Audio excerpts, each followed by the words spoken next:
Having difficulty with your teen? Are you struggling with finding solutions to your everyday parenting problems? Being a solo mom can be tough. I know. With all the things you juggle mostly for your children, you're left with very little time for yourself. It can be hard to see your way out from where you are currently. But what if I told you that you can change your life and the lives of your children? As a Christian solo mom of three adult sons, I know firsthand some of the challenges you face. But I also discovered that when I shifted my mindset, I was able to transform my life in some amazing ways. Hi, I'm Rosemarie, your personal confidant and mentor. I invite you to connect with me and take the first step towards transforming your life. Together, we can work to find solutions to your ongoing challenges and create a life you desire for yourself and your children. And no, this is not about fixing. This is about us working together to achieve your goals. So if you're ready to take the next step to empower yourself to transform your life, click the link below and sign up for a free consultation call with me. I look forward to hearing from you and helping you on your journey to becoming the best version of yourself. Tired, weary, frustrated? What would you be doing if you weren't raising children alone? What's stopping you from living your best life now? On SoloMoms Talk, I discuss with solo mothers the challenges you face raising children alone. So if you're a working solo mom dealing with independent children, insensitive bosses, weight and health issues, or even debt collectors, join us as we discover your path to get and stay healthy, increase your income, and live with joy and purpose. In this battle of life,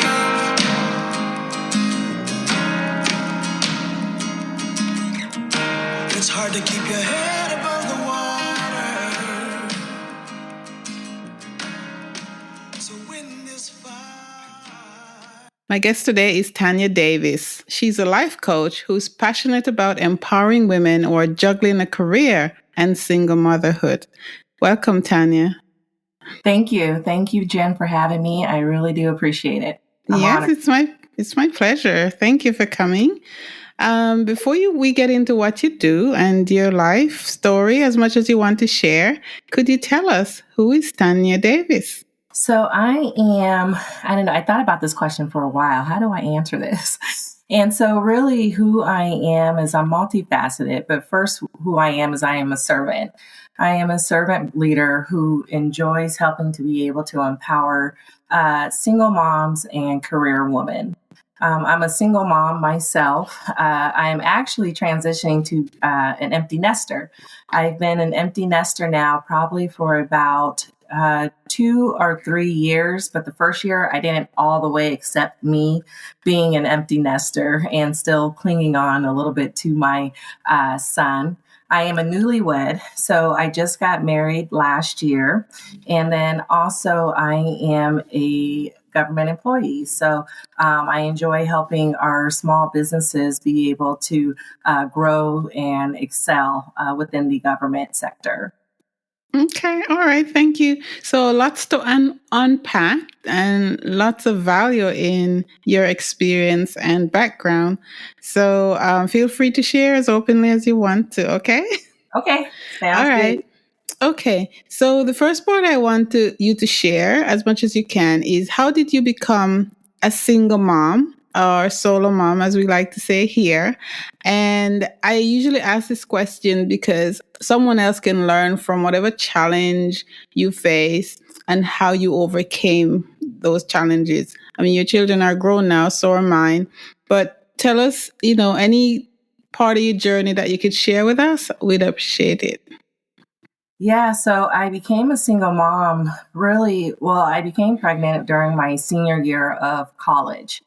And at that time, I had many people wanting me to take alternative routes for becoming a parent because they were fearful of what this journey may be, or really just kind of dropping their fear onto me.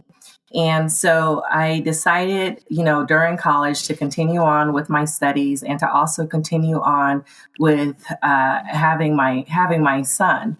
And so at the time, when I finally did, his name's Sammy, when I finally did have Sammy, I still didn't fully realize that I was a solo mom. I was still holding on to that hope or that perfect picture that we oftentimes imagine that, the father's going to stay, the father will be there, and we're going to be this perfect family, right? With a big house and a white picket fence and 2.5 children. That didn't work out very well. And so when I first ended up being a single mom, I first realized it when I went to the building to get governmental assistance. And, during this time, I was asking the father, I need your help. I need assistance. And at this time, we were young and we were going back and forth in regards to the custody, the money, and everything else that comes with becoming that new solo parent, right? Holding on to that passion, holding on to that love, holding on to anger as well. And so I went to this building to try to get help. And I remember filling out all the paperwork. So at the time, it was not really streamlined. You had to fill out a lot, like 20 different papers, right, to be able to get assistance. And so I remember filling out all the paperwork and telling them, I have a job lined up. I'm just on a deferment right now. I'll start my career in 6 months. And so they saw the paperwork, they saw the salary that I would be making, and they turned me away. They turned me away because I made $4 over. $4 over the limit. And I was told, no, we aren't able to help you at this time. Wow. And I just remember I'm not gonna lie, we went back and forth, right, with some with some conversation. I'll put it that way. We went back and forth with some conversation, and I just went to the lobby and cried and just realized, wow, I'm really in this by myself. I'm really in this alone, and I don't know what resources or what connection points that I can have to be able to get help. And so I believe it was at that moment where I truly realized that, okay, I'm going to have to figure this out. I'm going to have to get, and I was already strong, but I'm really going to have to wrap my head around what are the next steps? What are the actions that I need to take in order to really ensure that my son succeeds and then also that I succeed in this? So, and there's more to that in regards to what was happening within. Also realizing that it was a toxic relationship, a relationship that was not healthy, but it takes 7 to 10 times to be able to get out of a toxic relationship. And so I think I was probably right there at 6, right, of realizing that I had to get out. I was still holding on. But when the carpet's pulled from underneath you, you have no choice but to get up and to keep walking. Yeah. And so at that point, that's what I realized, is that I must get up. I must keep walking. And at some point, when I get to, number 8, number 9, number 10, then it's time to go. And it still took a while after that, probably a few years after that, several years after that, to truly realize that, I must pour into myself in order to be able to pour into my son and help him to succeed. Yeah. Yeah. It's definitely a struggle, especially when there's a third party. And if they're not involved, then that's what they are, a third party that we can hold on to, and they just muck up the system, don't they? Yeah. And you let them muck up the system. So, I understand that because I've been there. Right. At some point, you just gotta say, like, enough is enough. Yes. Stronger than this, I'm bigger than this. And yes. You know what? I believe in my own strength. I believe, first of all, in the Lord and what He has done, and that He'll get me through just like He got me through so much more. Yes, definitely. And isn't it amazing how you're expected to survive on money that just isn't there yet, or was there last year but's not there right now, nobody seems to understand that the money you made last year, if you're not making it now, it doesn't really matter what you made last year, right? And what was about that situation is that, I had a letter saying that I will be working, but mind you, I had just graduated from college. So Oh my gosh. and it's not like my parents would not have been there for me. They would have, but there's something that I guess it's just me really being independent and me saying I chose to have my son. And so I need to make this work. Right. Yeah. Yeah. But I don't know. They told me that I had enough money and I was like, well, I only got $4 in my bank account. So yeah, I don't get that. They're basing your kid wanting to eat today on the money you're gonna be making next month or next year or whatever. It's just unbelievable, right? yeah. And I call her my angel. There was an angel as she saw me sitting in the lobby, just pouring out. And to this day, I tell her, I really don't know where Sammy was during this whole situation. But I remember just sitting there crying. And, one of the employees, she was coming back from her lunch and she saw me just standing there bawling and just saying, what's wrong? How can I help you? How can I best help you to get out this situation? And first of all, get you out this lobby looking the way you're looking, right?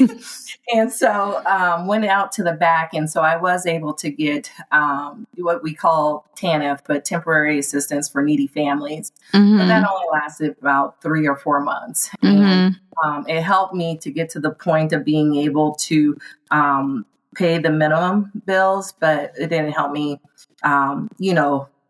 for those 2 or 3 years where I really needed it to be able to my career and my income. Yeah, but it gave you some breathing room, which was good, I guess. Yeah, at the time. All right. So, we covered that, and I also want to touch on the empty nester part because I'm in that journey. I've just, probably the same time as you. I have 3 sons who are adults, and the youngest is 28. So, but they didn't leave home until late. I had so,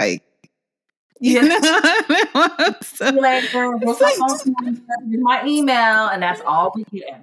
Right. So, so, and I understand it is a difficult thing when it's just you and them. Because now you're thinking, it's just me. And you're thinking, what do I do now? Right? Yeah. Yeah. What was that like for you? That point when you realize it's just you? Well, there was a lot of change and transitioning happening at the time, which is where the birth of Butterfly Rising Institute kind of came from, my past, and then that pivotal point in regards to where, okay, pivot, transition, what is it that you need to do? Sammy, he went off to college during the pandemic. So right at the start of the pandemic, he went off to college. So I was really just stuck in this house by myself 24/7. And of course, now my husband, but I had my fiance at the time too. But there's nothing like having a daily conversation with your son or with your child, knowing that they are safe. And I think first I needed to fill that void in regards to, okay, I need to feel like he's safe. I need to know that he's safe because he's all the way in another state. He was at another college in another state in the middle of a pandemic. I don't know. And you know how you create stories in your head, like the sky's about to fall and he's going to be right there when the sky falls. You think of unrealistic things, right? That's going to happen. That's exactly what I did. Yeah. But a lot of times, it's through prayer. It's through prayer. It's through friendships. It's through the understanding that let me match my imagination with reality. Yeah. How do I do that? So I had to put in different steps into place to understand that he was safe. Son, you need to call me. And he got irritated, but son, you need to call me at least once a day. Let me know you're safe. Even if it's a text, that's what we do. Hey, Mom. Yeah. That's it. Yeah. Okay. That's good enough. Yeah. So as soon as I started feeling relaxed about that, I started to really say, okay, Tanya, what is your next step? What is it that you want to do? I knew that I didn't want to be an employee forever. So it's okay. What is it that you want to do now? And at this point, I decided I'm always used to being busy. So I took the initiative, which I still don't understand to this day as I write all these papers, being a PhD student. So I'm a student right now myself in regards to really being able to uplift myself and then also being able to ensure that I can help others. And then also being a reverend at my church. So although I was an empty nester, I was able to fill that time. However, what I would say, where I probably, me being transparent, where I probably made the mistake at is that I wasn't, I was scared of the silence. But to really embrace the silence and be able to understand that, hey, this is your moment to really be able to say, who am I right now? Right. Our identity so long had been Sam's mom. Yes. Well, here comes that mama again, type of thing. Here she comes. What's she about to say? I changed so many policies and rules and all his different but, I wasn't that mom anymore, So now I'm truly Tanya, the empty nester, Tanya, about to become the new wife, or Tanya, who's the reverend. There's different identities, but the pandemic really helped me to embrace that silence, even though I was nervous at first, but to really embrace it. Yes. Awesome. Thank you. I really appreciate you sharing that part. The emptiness thing it can be really stressful and, create depression. And so I'm happy you shared that, because I'm going through some stuff and writing down some stuff about that right now. So thank you. You're welcome. Yeah. You're welcome. I would love to continue on the discussion. Yes. Yes, for sure.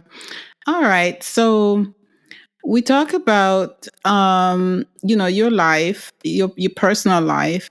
And now I want to talk about the stuff that you're doing as a coach. And I think there are some more things. So what is your motivation behind coaching solo moms, and also the other work you're doing? Explain those, that work, and just tell us what are you doing for us?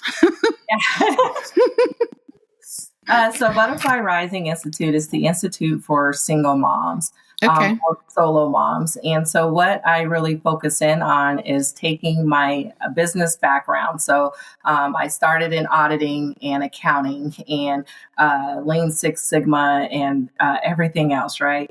And I started there. And I remember as I was going through my highly toxic relationship of realizing, as I mentioned before, something needs to change. And so what I did is I took what tools I had, which was change management principles, and being able to really take a plan. So here's my current state, right? So my current state at that time was really just going through different elements of toxicity. So not even to explain it all, but you could think of the worst thing imaginable. That's what I was going through in regards to toxicity. But I knew that as soon as it started to kind of spill over to my son, that things needed to change, things needed to be different. Mm-hmm. For a while there, I was able to protect, right? I was able to say, okay, I'm the only one who's getting impacted. I'm the only one being touched, but that was totally wrong. They see it. They hear it, they internalize it, they feel it. Yes. So I took these different change management principles and what we call an A3, which is 9 simple boxes on an A3 sheet of paper. And you map out what is it that you want to do. So I had the current state of high toxic relationship. Second box is, what do you want your future to be?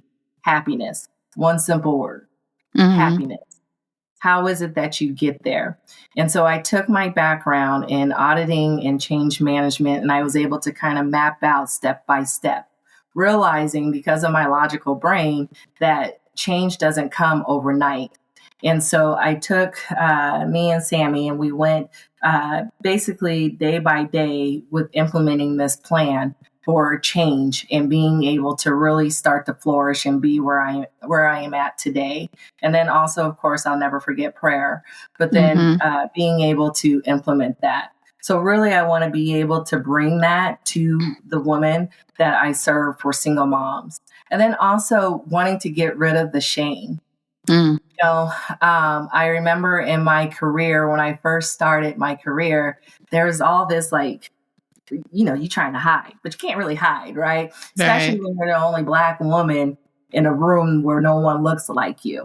So you can't really hide saying, okay, well, I'm Black, I'm woman. Of course you can see that, but maybe I can hide this fact that I'm a single mom and that I can, you know, go to these happy hours with all of you and do all these things. But I really want to be able to get rid of that shame to where you can have that open, transparent conversation at your employer, at your place of work to say, okay, this is who I am. And this is how, you know, we can meet each other's needs. So it's a lot in regards to the Institute, but it's really just being able to provide that safe space, provide communication skills, and then also be having the ability to implement change in your life one step at a time. Okay. All right. Thank you. I like that. And in a minute, I'm gonna ask you to give us all your contact, how we can get in touch with you and stuff like that. But I wanted to touch on God and prayer and faith, because one of the pivotal point for me raising my two youngest sons is finding out that God was my father. Yeah. And I learned how to see myself as God sees me, right? Yeah. How has faith, how much of a role has faith played in your transformation? Because by your story, I could see the transformation.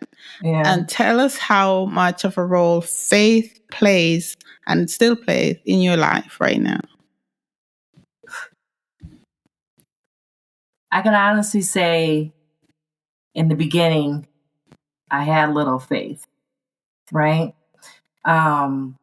It was scary, not being able to eat, not being able to transport my child, and just wondering, okay, God, why? Why am I in this position? But then as I continued to go to church, I found a church when Sammy was 2 years old. I said, I can't do this on my own. How is it that you can best help me? How is it that I can pour into whatever kingdom it is that you have me to serve? So then, God, that I can be within your light. And so it was that small bits of faith that helped me to get through. I don't know if there was a structure. I don't know if there was a clicking moment, but it grew moment by moment. So, when I wasn't able to eat, all of a sudden I would have food show up at my door.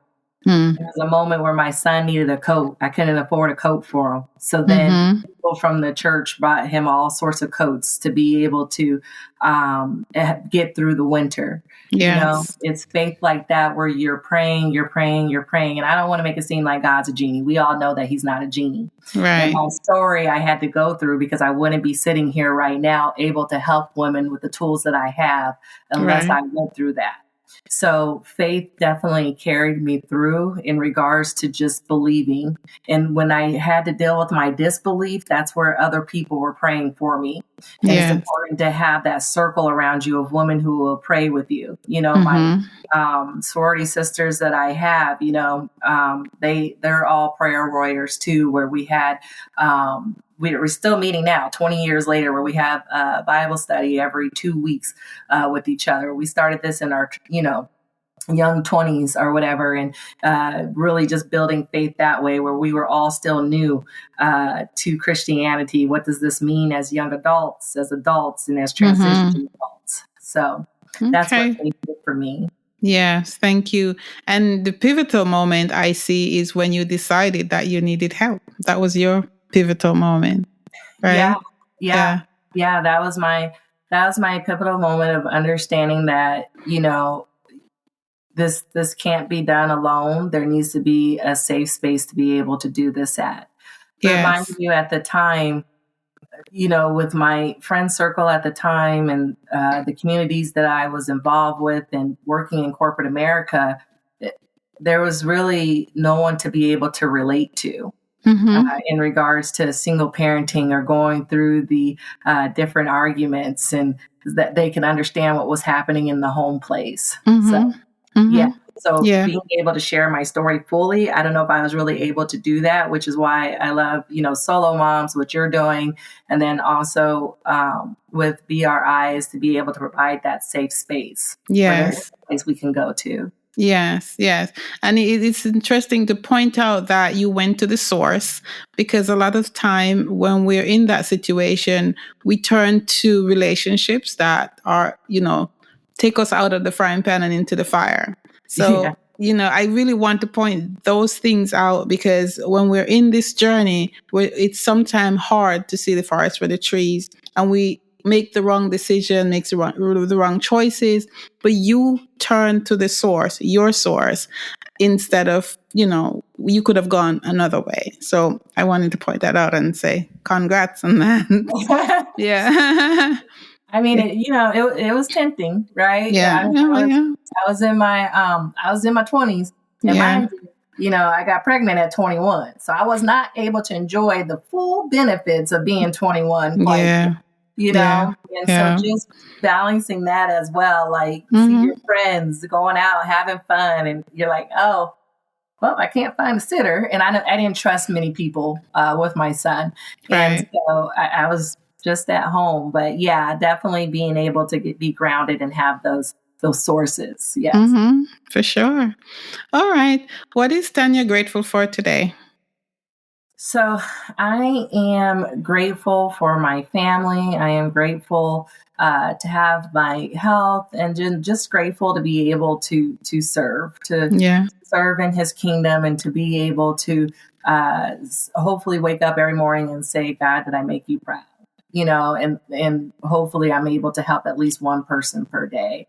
So that's what I'm grateful for, is that ability to be able to do so, and just having the support and love that I have.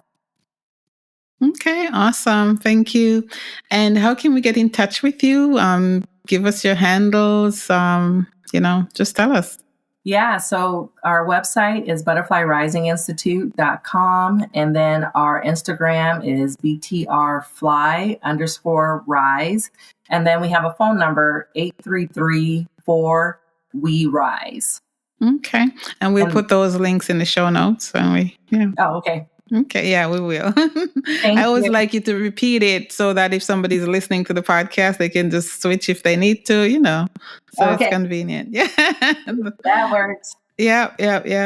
All right. I really appreciate you coming and spending some time with us. And before I let you go, do you have one or two pieces of advice for a solo mom in a situation? My advice is to really take it one step at a time. To be able to understand that it may look difficult now, but as we always say, joy comes in the morning.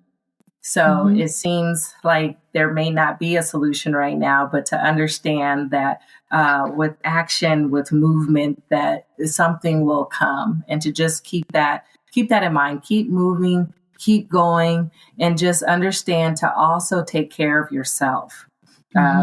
We pour into our kids a lot, which is understandable, but also pour into yourself, because as we both realize, you're soon to become an empty nester. They don't stay kids forever. So just to remember to always think about what are those next steps that you're going to go into. Right. Okay. Thank you, Tanya Davis, for coming and talking to us on SoloMoms Talk. I really appreciate you. Well, thank you for having me. And I once again feel honored to just be able to be on this platform. Okay. And anything else you wanted to share before we go? No, not that I can think of right now. Please look at our website. We will have classes and groups opening up at the beginning of next year. And we also have an event coming up in November that's in person. Okay. All right. Thank you. And last but not least, if for live events, what state are you in? Where are you located? In Colorado. Okay. All right. Yes, cool. Mountain All state. Right. Okay. All right. Thank you. Thank you.